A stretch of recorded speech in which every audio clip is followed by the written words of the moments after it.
Hi there guys, Steve from CCL. Today I want to talk to you about this. It's the Lian-Li Lancool PC-K57. It's one of their Lancool cases. It's one that we've got quite a few of in stock here at CCL, so we're going to open it up and have a look. So I'll move the camera, jig it about, and we'll take a look inside. Right, okay, so I've just moved the camera now so we can have a quick look around the packaging before we open the product. And looking at the actual packaging, I can't tell whether this case doesn't take itself too seriously or takes itself far too seriously. We've got stuff like the First Night series and what looks to be like a little scroll pinned up there all medievally. Battle is what I do, we have written underneath that. Again, I can't tell if the case is trying to be light-hearted or if battle is what it do. So yeah, let's have a quick look at the specs. It's a mid-tower gaming chassis, superb thermal and silent performance, patented toolless and anti-vibration features, designed for PC game enthusiasts and professionals, 8 PCI slots, and it supports up to 410mm long graphics cards, which is pretty good, so we can get the big new cards in there. Looking around the rest of the case and packaging, we've got obviously the specifications of the expandability inside, how many expansion bays we've got and whatnot, but that's all stuff that we're going to look at once we get it open. So it's the finest quality made in Taiwan. It is by Lian-Li, but Lancool's the main brand name that we've got over there. Lian-Li is only featured just down there on the bottom side. So yeah, a lot of stuff going on with it. So let's open it up and have a look at what you get.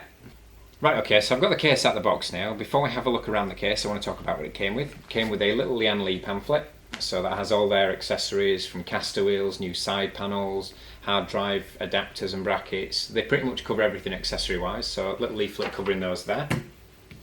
Also came with an installation guide, which is actually a big poster. So that folds out, and they've got pretty much everything covered, mounting hard drives, getting to the fan filters to clean them, all sorts of different things covered in there, which is nice to see a case come with a decent set of instructions nowadays. Some case manufacturers assume everybody knows how to fit everything and think that their toolless designs are self-explanatory. Some customers that are new to building and stuff like that do struggle with it, so it's nice to see a decent set of instructions. Looking around the front of the case now, it is a Lian-Li case. It's not fully aluminium, so we have a plastic front. We have our power switch, reset switch, headphone, microphone socket, a standard USB port and a USB 2 port. Now the front panel on this is fully removable, just to show you that. So that's fully removable. We also have a set of removable fan filters on the front. So once a month, as we've done in our cleaning guide, you can take the front off, give these a clean, give them a hoover, however you want to do it. So it comes with fan filters in the front. Comes with a single 140mm fan. I think that's 140mm. Yep, single 140mm fan. So you can swap that out if you want. Get some ones with lights on, should look quite nice, shining through the front bezel. As we move on to the side panel, you can see we can mount two 140mm fans or two 120mm fans. You could also mount a radiator on there if you wanted to. So that's the side panel. As standard, they come with covers on them, so you don't have to worry about the case getting dusty, or if you don't want any fans on there at all, you can just leave the blanking plates on. Moving around to the rear, you can see that we've got a single 140mm fan. We have two grommets there if you want to run your water cooling to an external reservoir, or you could even mount a radiator on the back there if you wanted to.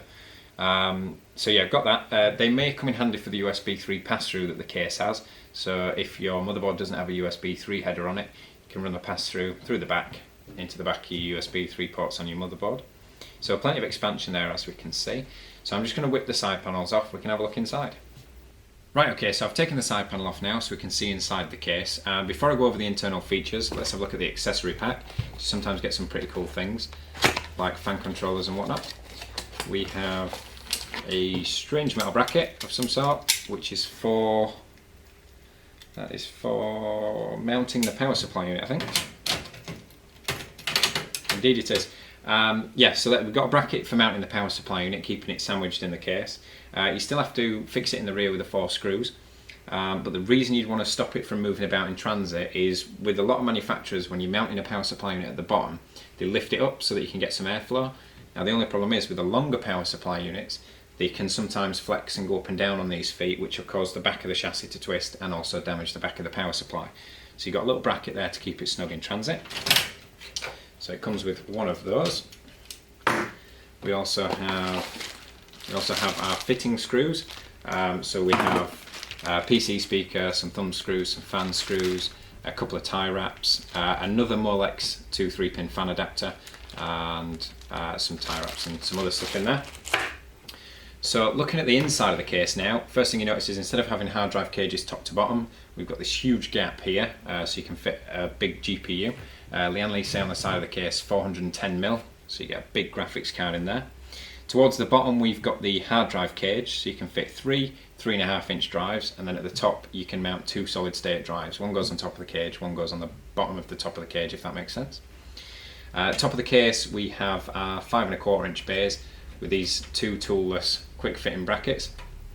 So you slide your optical drive in, snap these in place, and that'll keep the optical drive secure.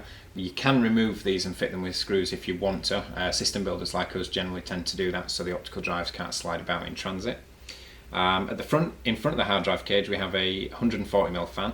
We've got room to mount a 140mm fan above it.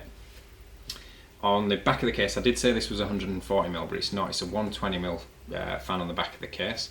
So if we flip this round and look at the other side, you can see this pretty cool cable management system that Lian-Li have put in there. It's a basic trunking system with cutouts on either side, so you can split your cables off and route them any direction. One application I can think of for this would be to have your SATA cables coming out the side of your motherboard, bring them into this trunking system. One can go off up there into the back of your optical drive, the other can come down here and go into the back of your hard drives.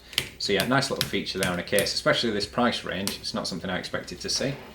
So if we have a look at our front panel cables here, so all the cables coming off the front panel, we have our USB 3 cable, which is a pass-through cable. It's not on a set of pin headers, so that goes out through the back of the case and into the back of your motherboard into one of your USB 3 ports. It's essentially a glorified USB 3 extension cable. We have our reset switch, power LED, power switch and hard drive LED. We have our HD audio front panel header there, and buried down here we have our USB front panel header as well. We also have a Molex pass-through cable there, which goes to a 3-pin fan to power the fan at the front.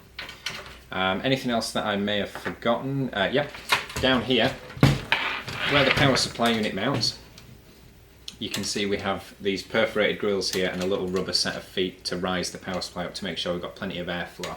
We also have a fan filter on there, which I missed at the beginning. So maintenance on this case, pretty straightforward. Once every couple of weeks, take the fan filters off, give them a vacuum, stick them back on. So all in all, that pretty much covers everything the case has to offer. For a case of this price range, I think it's around about the £50 mark. There are a lot of features. You can get a big graphics card in, you can mount plenty of hard drives, great cable management, great airflow, Lian-Li build quality all round. If you're like me, if you're a bit of a modder, I think it'd be a good case to mod. Everything's riveted together, so you can drill all the rivets, paint it, do whatever you like with it.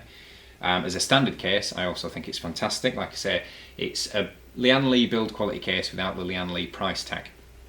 So lots going on in there, lots of expandability, lots of expansion. Great, like I say, for professionals, if you want to get a big Quattro card in there, or if you want to get a big gaming card in there, if you're a bit of a gamer. All the anti-vibration and securing methods mean it'd be great for travelling to and from LANs, etc. So yeah, all in all, it's a good case.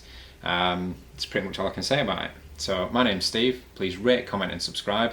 Thanks for watching.